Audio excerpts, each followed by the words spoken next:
If you're looking to level up your UX, content, or product design practice to confidently and joyfully tackle complexity, ask the million-dollar questions, and design digital systems that actually work, you are so in the right place. Welcome to the UX Level Up podcast. I'm Sophia Prater, and for over a decade, I've been teaching professionals how to make the most valuable and often invisible parts of UX gloriously visible. We will untangle the structure beneath the surface before jumping into screens, saving time, money, and headaches, and having so much fun doing it. Together, let's UX collaboration, break down silos, and build shared understanding that sets everyone up for success. Let's become the systems thinkers that our teams, and quite honestly, the world, are so desperately craving. Let's level up our practice and redefine what it means to be a UX designer. Let's jump into it. Allie Ofisher, welcome back to the UX Level Up podcast. Oh, I'm so glad to be here. Feels like home. It does. I think this is your third time on the podcast. Is that right? So over the years, yeah, third time. Yeah. Third time's a charm, huh? This is the first time on the UX Level Up podcast since we rebranded from the OUX podcast. Yes. So that's exciting. And we are kicking off a little 4-part series with you within a 16-part series of the our ORCA series that I started years ago. And you're going to help me here wrap it up. Oh, yes. Yes. So we're going to talk about object representation, then relationship representation, then CTA representation, and then attribute representation. The representations. Yes. All of the representations. So you teach the representation round in foundations. Right now we're working together for you to really expand and, oh my gosh, basically take all the feedback from the representation round and everything that we had, like all the ways that we could see it growing and rolling it in to the new OUX masterclass, the new representation round. Like before we jump into object representation, actually, can you go ahead, for those that don't know you, can you introduce yourself? Yes, absolutely. Hi, everyone. So my name is Allie Ofisher, and pretty much I have been always on the consulting side of UX, which means I get to see into how a lot of teams work and what does work and what doesn't work. And since 2020, when I first was introduced to OUX, I have been solely using it as my way to navigate the trickiest and most challenging projects and product spaces, and have been teaching it. Sophia and I have co-host a YouTube channel, OOUX We Did It Again, where we talk through challenges that we see in interfaces, the fails that we're going to talk to you more about, and how we would fix them and make them even better. So just a lot of OUX around me. I'm located in central Illinois, so I'm deep in the cornfields and soybean fields of our Midwest, and right there, deep in the tractor interfaces too. Yes, I work with a lot of AgTech clients, which is really fun. A lot of nonprofit. That's agricultural tech for those that don't know. Yes, thank you. AgTech. Oh, just more acronyms and whatnot. Yeah. Yes. Yeah. That's a little bit about me. Yeah. And we just always have so many projects going on together. It's so much fun and all sorts of fun OUX-y stuff. And Allie also moves shapes around and makes beautiful shapes. If you're watching the video right now, you can see her shapes in the background. And basically, like, what Allie really brings to the representation round is when you have a lot of research background. Yes. So like being able to see, like, diagnosing, like, what is wrong with this and what is the low-hanging fruit? What are our quick wins? How do we kind of triage and start fixing stuff? So you take your research background and then also your like strong visual eye of moving shapes around and like getting the shapes in the right place and in a place that makes sense. So you have like your version of that is completely artistic, right? Of just moving the shapes around to like the way that they feel good today. Yes. And they'll change tomorrow, right? Which is like totally different than when dealing with like a digital whiteboard tool and like mapping out the layout of a screen or an object, right? Like very different modeling. And what's behind me is like the simple, it's just based on feeling and color and shape. no deep thought. Sometimes so it's a nice you need that, mirror. Right? Yes. Need to unplug a little. Yeah. So before we jump into object representation, I feel like we need to level set because some of our OG OUXers out there are probably like, wait a second. I thought the ORCA process was 15 steps. Now it's 16 steps. What's going on? I haven't gotten the memo. So what happened? So we have, for those that are also new, there are 4 rounds to the ORCA process. ORCA stands for Objects, Relationships, CTAs, and Attributes. CTAs is calls to action, acronyms inside of acronyms. So Objects, Relationships, Calls to Action, Attributes. And we go through that 4 times. So the first is a discovery round. The second is a requirements round. Then we go into prioritization, which you may have heard Jake come onto the podcast and talk all about prioritization. And then you get into the representation round. And of course, we talk about remixing those and, sometimes switching requirements and prioritization.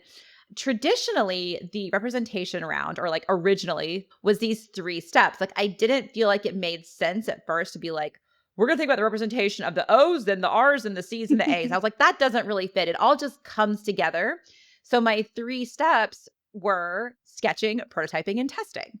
Mm-hmm. And what I realized when I was writing X-Ray UX, the book, and I started like looking at the structure, a couple things happened. One, it was like, oh, we need to bring back in our 4 fails, which we will be talking about, all the things that we talk about on OOUX, we did it again. Because what I was seeing is even in my certification course, we would get to representation and we hadn't talked about these unintuitive objects. We hadn't talked about like what we're trying to prevent in a while. And then when they get to representation, I end up seeing shapeshifters and masked objects and isolated objects and broken objects after spending 10 weeks with me. And of course, like they've grown so much as designers, but I was like, what? How is this still cropping up? And it's because we weren't tying it back in. And so what I was able to do just through like writing the book was a interesting process of thinking about the actual structure of the thing and being able to see it kind of in an outline. I was like, ooh, maybe we can bring this back in. And the other thing is I started writing about prototyping and testing. And I was like, this is not actually part of OOUX. Like, I am not the absolute expert to be teaching people prototyping and testing. Like, yes, go prototype and test, but I wanted to kind of move that out of the ORCA wheelhouse because I am no longer an expert on teaching that.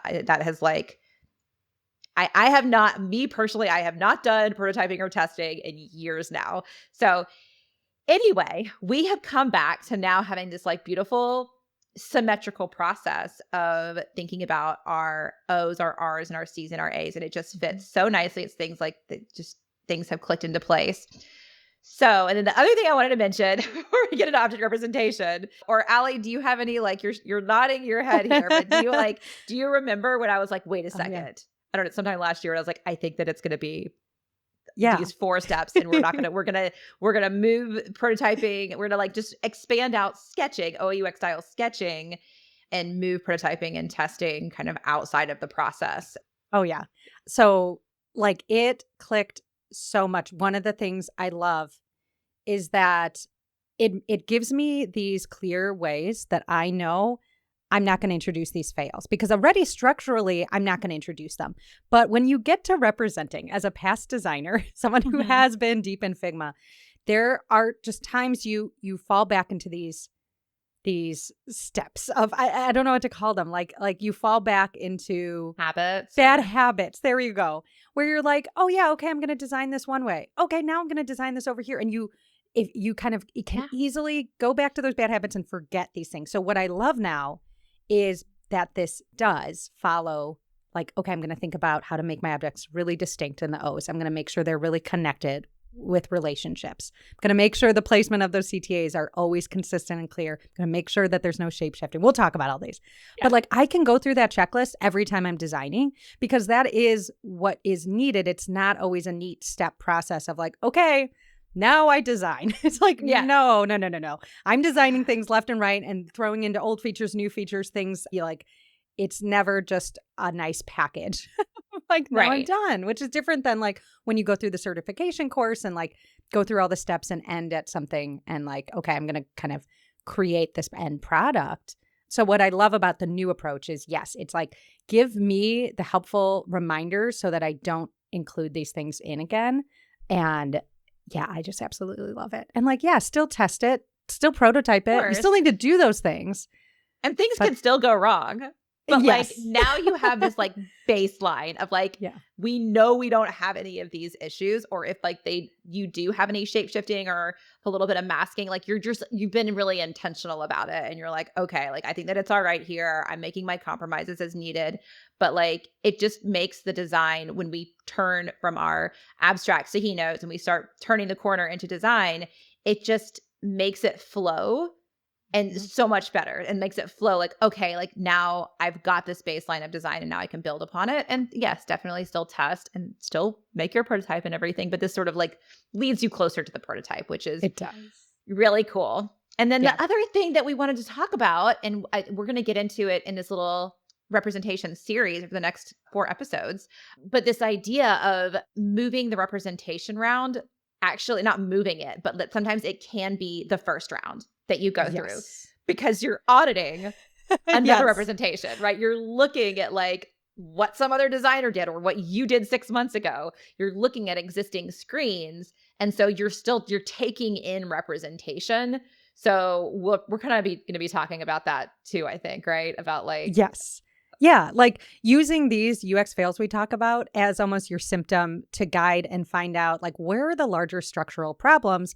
Where do I need to, what did I call it? Is like triage. Where do I need to triage this interface? Which is different than, okay, I've gone through the ORCA process. We have a really strong structural foundation. I don't need to triage anything. I just now need to represent these things in a clear way. But you can also use these as a way to see where in products are the biggest problems? Where is the team struggling the most probably? And then what OUX activity can I use and go back to and focus my attention on? And that's how I use these fails when working with new clients, or if you're onboarding to a new team and you want to show that like, hey, I can really be useful and valuable from the start. And I don't know anything about this product yet. Like this is a really helpful way. So I like that, like the reverse engineering, representation first.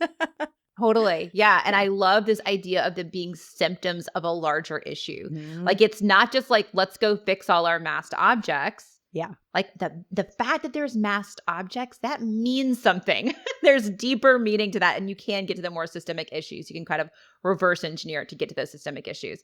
So let's jump into object representation. That's enough like talking about things with words that maybe some of our listeners are like, I don't even know what you're talking about. So thanks for sticking with us. Just had to do some context and level setting. So let's jump into object representation. Okay.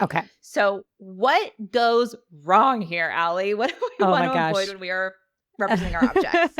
This is our tricky masked object. So this is when you have objects in your system and they are wearing the same outfit. So 2 different objects are represented identically. And this is such a problem. And what I see when I am doing user research is that like, it can be really tricky. It can be really it can be really tricky for someone to understand just where to even find stuff, because everything looks so similar. Yeah. So the recognizability of your objects isn't clear. And yeah, people are going to have difficulty understanding what they are and hard time finding stuff and just engaging meaningfully, because it's not going to match their mental model of like, oh, okay, I'm coming to this app to find books and I can't find the books, or where are the events? I don't know. These things look the same and I can't really tell the difference between them. And they have to read, or they can't use their muscle memory because it's like doesn't. So this happens a lot. We see this so much, especially with like, I see this a lot in e-commerce sites and marketing sites, or sites that are like a lot of tables or something. It's just a bunch of tables of rows of stuff. But what you see like the card component. And the card component is in your design system, and there's like the homepage card, or there's the carousel card, and you can just shove any kind of content in there. And so what you end up with like, let's take I always use the example. Let's use the zoo. Let's use the zoo example. Okay. So you're going to the zoo webpage, and on the there's just like a photo and some text and then some little text underneath. It's the card, right? And maybe like a little like flag on the top. And like you can put like a featured animal in the card. You could put a featured event. You could put a safety notice in these cards. And then all of them, like, they look exactly the same. And what happens though is when you click on them, they probably will all go to different detail pages. So it's just, you want people to know what they are clicking on when they click on it. It's just like, if we think about a physical environment, we think about like masked objects in a physical environment, we laugh at it. It's literally like you walk in a room and you just can't tell the difference between the tables and the chairs or something like that. Oh They my look gosh. exactly the same, and you just have Yes. things, just generic things. Did Yeah, I and ever that tell would be you horrible. the example I saw, if anyone's familiar, we'll put a picture up if you're watching this live or watching the video, is where they have sunscreen that looks like whipped cream. So sunscreen Oh, comes in whipped cream packaging. And yeah. so to me, it's like, wait, is that whipped cream or is that sunscreen? And that's like, Yeah. like, that's so confusing when Yeah. you see it. Yeah. Yeah. It's the often like coffee. And now this is an interesting example because it's like, is decaf coffee and coffee, are they different things or are they the same thing? Now Ooh. I say that they are completely different things. Like, coffee with caffeine versus coffee without caffeine is somebody very sensitive to caffeine. Totally different. And then it's usually like the tiniest little text. It's like Oh my decaf, gosh. Yes. a little whisper on the packaging saying that it's decaf, and you have to like look at it, and you're bleary in the morning and everything. So yeah, this happens in the real world, and when it happens in a digital world, it's usually even worse because there's like not even other cues. Like you can't hold it. So it's like a little bit distanced from you. Anyway, masked objects come from design systems that don't have any semantics. It comes from consistency sort of used with probably the best intentions. Like, oh, it's so consistent. It's just all the We're cards. saving time. Let's We're use the saving same thing. time. Yeah. Yeah. And then you're doing yourself such a disservice. And like just blanket consistency is not what we're looking for, because then we will end up with these masked objects. And one of the most important things when people enter an environment is they're going to be trying to name the things. They're going to be like, what are the things here? What do I have? I'm looking at the zoo website. Okay, I've got membership levels. I've got animals. I've got tickets I can buy. I've got events. I've got, like park rangers. Products. Products. Products I can purchase. What are the things here, right? Yeah. Staff, I guess. Yeah. Staff, restaurants, snacks. Yes. If I'm in the park, bathrooms, right, that I might want to look up. So you want to know what the things are. This is what the human brain does. Okay, so it's bad for users. Is there any what's going on with the product team? Is there Well, okay.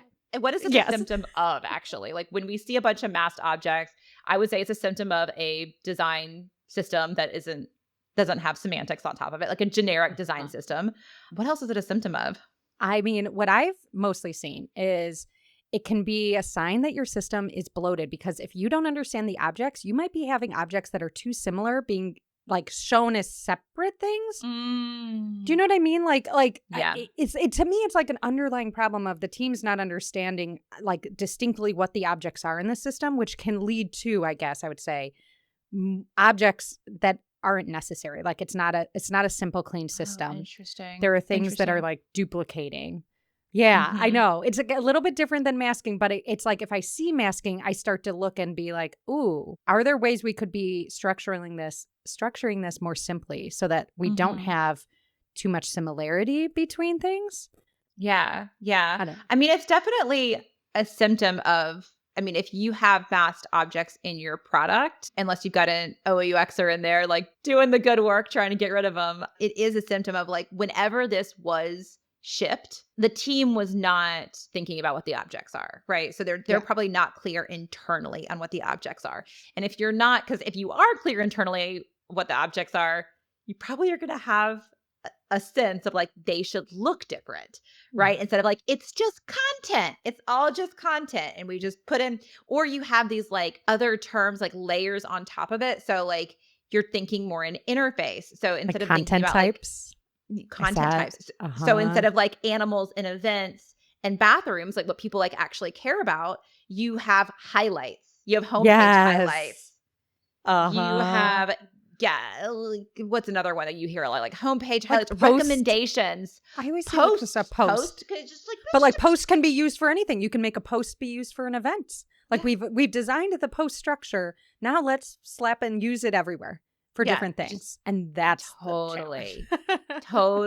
And when you can start seeing that, it's oh, there's a lack of understanding of the conceptual model because those conversations are not happening. And this is you're thinking in screens, you're thinking in highlights and posts and recommendations in sidebar banner or whatever those components might be that the content can go in. You're thinking in the packaging instead of thinking in the substance. And Oh, if I you love got that. a team thinking in packaging and not thinking in substance, then you're going to be hard pressed to create a really elegant product because you're Mhm. creating really good packaging, maybe without a whole lot of substance or without thinking about No. the substance. So, No. So, okay, Sophia, what would you recommend, like, when we see this, yeah. what do we do? What do we do about it? I mean, there's like the things that I think about, and I'd love to hear what you think. But like, I mean, the way that I want to distinguish them, right? I want to Mhm. see like, okay, well, we need to be clear on what these things are. So like, let's first do that to make sure like what are the actual things, and that's going to take some collaboration. But yeah, I think that the main thing is what you want to do is you want to start visually differentiating those. And you can do this in so many different ways. Like I love talking about skeuomorphism, and skeuomorphism got a bad rap in the early 2000s because it was a little silly back then. If you don't know what skeuomorphism is, do a little Google image search. But if you can think of like the calendar with the ripped paper at the top. If you think about like the original iCal, and it had like the leather, and that was skeuomorphism that was silly. Like it was like, let's make it look just like the real world. But we can do other little things that like give these visual clues on what the thing is. Like I might want to put a animal like kind of like on a portrait, like almost like a playing card. So I can use a little bit of metaphor there, like, ooh, the animals are like the players, right?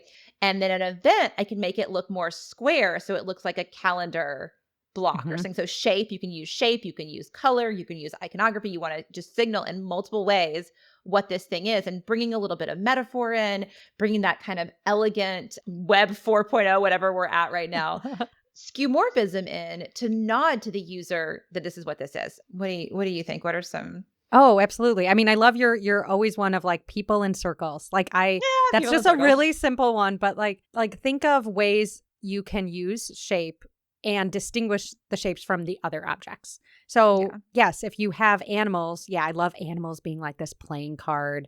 I'm trying to think of what were other objects. Bathrooms.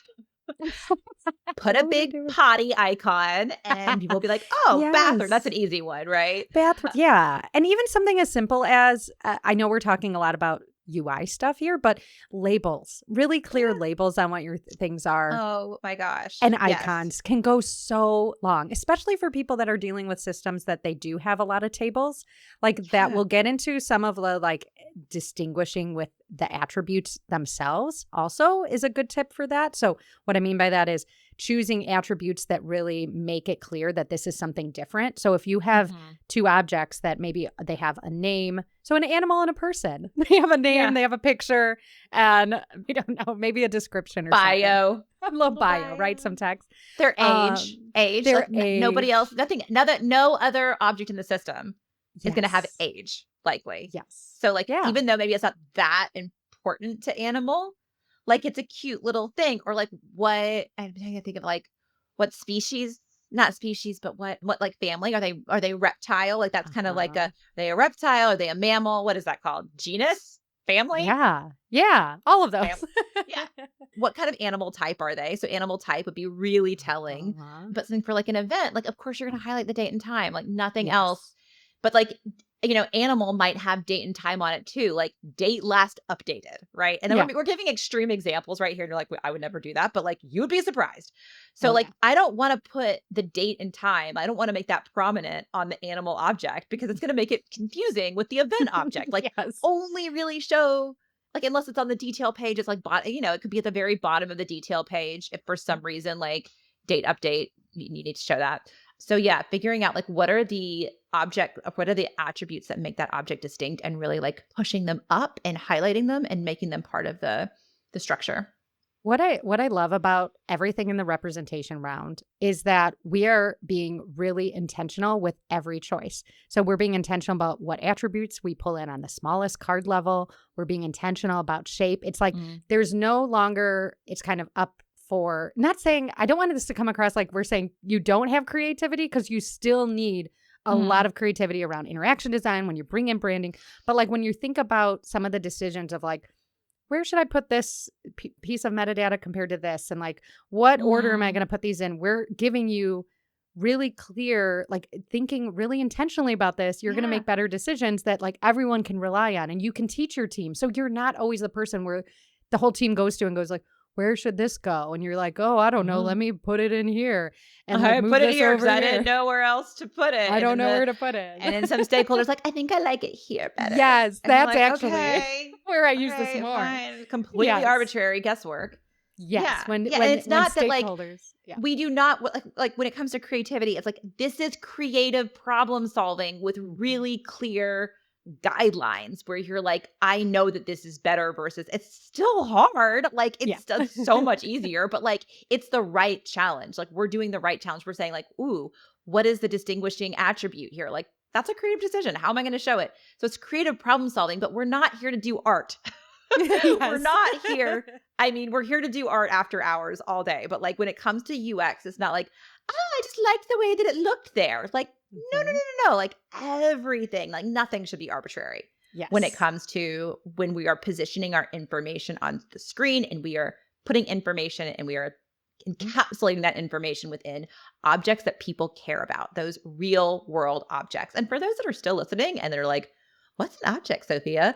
Thanks for sticking with us when you don't even know what I'm talking about when we say object. But an object, it's those real world archetypical things. We're not talking about UI components. We're not talking about the nav bar or the slider or the the buttons or anything like that. We're talking about the real world things. And hopefully that was obvious with our examples of objects from a zoo. But yeah, when we represent those, we're just intentional is like the word of the day. It is. It's like you're going to hear that throughout all of these as we talk about representation. And it's the reason I love it, because I've always wanted more of, I wouldn't say I'm the most logical person, but like I want logic when it comes to my choices so I can back them up with people. So that I can say like, I loved what you said about a stakeholder coming in and being like, cool, put that right there. Or a developer, anyone. I mean, I've done it, been like, yeah, sure, stick that type metadata up there in the right corner. Sure, why not? Yeah. It looks good there. And it's like, no, we can be really intentional. We can figure out through research what's going to make sense. We can think through the hierarchy of what we already have. We can make sure it's distinct from other things in there. Like you can go through this and have a really good argument for why that needs to be there. And people are going to come to you for like, what do I want to say? Come to you, but like you're going to be seen as someone that thinks really clearly and critically through these choices. And that's going to be a huge asset like that people are going to come to you at that level of expertise. 100%, because you're going to be able to defend your design decisions. And that's what people actually really want that. Like I'm coming to the conclusion that people like when us as UX designers, okay, I'm going to get a little spicy here. I get a little spicy. I feel like there is something in the water in general where UX designers feel a little bit jaded, a little bit like their decisions don't matter, that they're constantly getting steamrolled, that like there's a lot of compromising, right? And like, this is my beautiful, elegant design. And now it's just being crapped on, right? If your design is being crapped on and you don't have a good, compelling reason, a really clear, good, compelling reason for why you had it the way you had it versus just like intuitively it was good, right? Like it's not good enough, right? Like people are going to move your stuff around and you're going to feel powerless unless you take a hold of that power, right? And we need good tools to do that. We need to be able to say like, this is the way the human brain works. Like this is going to be more confusing and it is going to affect conversion, right? It's going to like, how is it going to actually affect the business? Like we need to be having those conversations. We need to say like, and we'll probably really talk about this when we talk about CTA representation, but like if people like coming back to, I'll get off my soapbox in a second, but like I'm fired up because like if people don't know what your objects are, like if your objects are not clear, your value is not clear.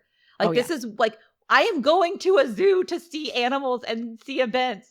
And I want to make sure there's bathrooms there. Like I am going to, like, that is what I'm coming for. I'm going to meetup.com for events and people and groups. What did I say? Meetup? Did I say meetup.com? Yeah. Yes. Like when I'm going to these systems, like I'm looking for things that hold value that I care about.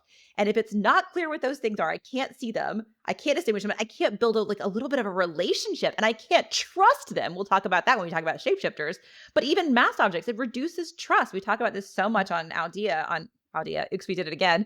Yeah. And so like there are business cases for this, right? We can defend our design decisions. And if we feel like we're getting squashed over and over and over again, that's a pattern with our entire industry that says something about our industry. It does. I love the soapbox. Yes. So to wrap up, from putting your researcher hat on, Yeah. what are some ways that we can like see or sort of like questions that we could ask to our users or things we could do during any kind of like usability testing that we get to do to kind of see like, are we doing any masking? How well are we differentiating our objects? Do you have any tips Yes. and tricks from a Oh, research yeah. perspective? Do I? Okay. So my go-to is, my philosophy when it comes to user research is very much like observe. I love just watching what people do. But here's the other thing, asking the simple question over and over again. I mean, anyone that's worked with me knows I love this question. It's just like, what do you see here? What do you think that is? Let them describe it. Let them do the work. I don't really do. I'm just really making sure I understand how they see it. And that's it. So I can do this with their current product. I can do this with the new prototype we have or anything. I can just be like, tell me about what's in your world right now, what tools you're using, other things you're using. It just depends on, but asking them to describe it. Hearing the words they use will let me know if, oh, okay, they got it right. That is what that is. So that means we're on a good track. If they hesitate and aren't sure, that I can also use how they describe it as ways to improve it. So maybe they're looking at it and like, oh, this looks like this. And maybe they use a term and it's like, oh, they did get there. But I'm going to use that language that they used. Or I'm going to start collecting the terms that a lot of different people use. And maybe our stakeholders use. And I'm going to put that together and I'm going to show and present it to the group and say, hey, look at this. Our users describe this as this thing. They describe it this way. We internally are describing it this way, and we're representing it in this way. And like, you can get into really good conversations with the team once you have that information from users. So just having them describe it. There's one more I wanted to bring up, which was you can do a little survey and ask people to describe the different things also. Describe, like, we do this, I know, for stakeholders, like, okay, can you describe these objects, like what these things are, or describe the 5 important things in your world? Having just getting the language of what they use and what they find important, a little bit different than ranking, but we can also do that too. We can have them rank the objects in importance. So different activities just like that. And there's some really cool ways to do that with users that, again, because these are things they're used to. So it's not a big step to be like, hey, based on these 5 things, which one's most important to you? Which do you use most often? Which is most frequently? Getting into relationships a little bit. How do these relate to one another? Like, do you use these together? Anyway, a lot of stuff. Do you ever ask about, like, or do you listen for when they say what they think it is? Like, what are you looking at? What is that thing? Right? Or do you listen to like how they say it? Like, is it like, oh, that's an animal? Their versus confidence. Like, I think it's an animal. Yeah, their confidence. You have a lot of these people will guess right, but there's so much. If you have people that are, even if everybody guesses right, but if they're like event, that's not good, right? You don't want them to be like, meh. And here's the importance, I will say. I don't think AI, my little soapbox about AI, I don't think it's there yet to detect that nuance. It might be someday. So I really encourage you, like, just listen to what someone's saying. Understand the tone. You're exactly right. The tone that they say it, and if there's any hesitation, because they want to please you in these phones. They want to say like, oh yeah, I got it right. Like, I think I know what this is. And you just got to have those antennas up to really see if there's any sort of confusion. But yeah, I love the old, just talk to me about what's on this page here. Give me a little walkthrough of what you see here. That's like gold. Like, just have them describe everything they're seeing is going to go such a far way into getting some feedback for you and your team on, hey, are these distinct enough?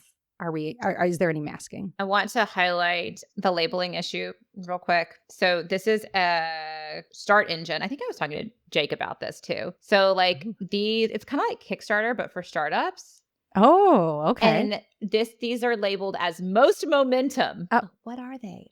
Most momentum. So it's like labeling the group of that. Of these things, but like these are the main things. Like, this is something that you fund. This is something that you take action on. You heart the thing. It's the main thing. But if I was asked, what are these things? It would be like company. Campaign?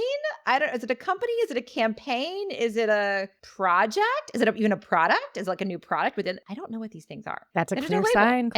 Somewhere else in the app where I found they labeled them offering, but I think they labeled something. So there's like one place they call it an offering and another place they call it something else, I believe. Oh, categories. And it's just like, so if you have a list and where you're labeling, don't just label by the adjective, by the metadata. Most funded what? What are They're these shapeshifters, things? of course. Closing soon. But what is it that's closing soon? So Great example. Labels. Just Labels label are the thing. such an easy way to distinguish. I mean, we love to read. I mean, if I ask someone to describe what they see, they are going to read the text. They're going to read the text first, right? And then they're going to look at it and kind of like, okay, what are these things? Let me look at a list of them like you did. So why not just put the label of what it is there? I don't get why there's such a like, oh no, we can't do that. It's like, if it's going to be clear, like put And people a want, label. like, especially if you're buying something or you're funding something, like, what is this thing? It's going to be a distraction. You're going to have the Zygarnik effect. It's going to be that open loop in the back of the mind. Like, what is I'm that? interacting with this thing, but I don't really know what to call it. And offering is a super abstract term as well. Exactly. Like, is it I guess it's an offering. I don't know. Abstract. That's the key. If you have a product that deals with really abstract objects, you need to rely even more heavily on the labels and really clear. Like, be clear in your navigation if it's object, like if you have an object-oriented navigation where it says what those things, like I want to see a list of offerings. I want to see, but like you need to rely more heavily than on something like maybe our zoo example is too like, okay, animals, like that's kind of clear what these are, right? So just think about that, like and like how many objects you have too, like that kind of can play into it as well, like abstractness and amount. Yeah. Oh my gosh, we could keep going. Something, well, animals could be unclear because it could be the difference between species versus animal. Like, am I looking at a specific animal that I'm going to visit? This gorilla, because I said age, you know, this gorilla is a 35-year-old gorilla, right? Versus like, this is gorilla. Yes. I'm going to the gorilla part of the like the habitat, the like part at the zoo, which is almost like an enclosure, really. Like, is that really more of an enclosure object? Do we even, and this is a scope question, do we even have the actual animals, like some of our famous animals, are they showing on the zoo website? So we could be in a conversation all using the term animal, but like I'm thinking like individual animal and you're just thinking species. Yes. Be clear in these things. This is where you need to go back with your team and have really clear definitions and understanding of these objects. And if you're seeing masking, I highly recommend go talk to your users, but talk to your team about it. Get clarity on like, are these the same? Are we talking about the same thing? Do we understand what these things are? And then how can I best represent them in a way that respects their distinctness? Amazing. All right. Well, happy OOUXing, everybody. Yes. And we'll see you back here for relationship representation. See you all soon. Happy OOUXing. Thank you so much for listening to the UX Level Up podcast. If you want to connect with me, Sophia, please follow me on Instagram at SophiaVUX. Or you can find me on LinkedIn, Sophia Prater. I'm pretty easy to find there. Our music was brought to you by Ruby Vel, courtesy of Sugaroo Records. Thanks again for listening.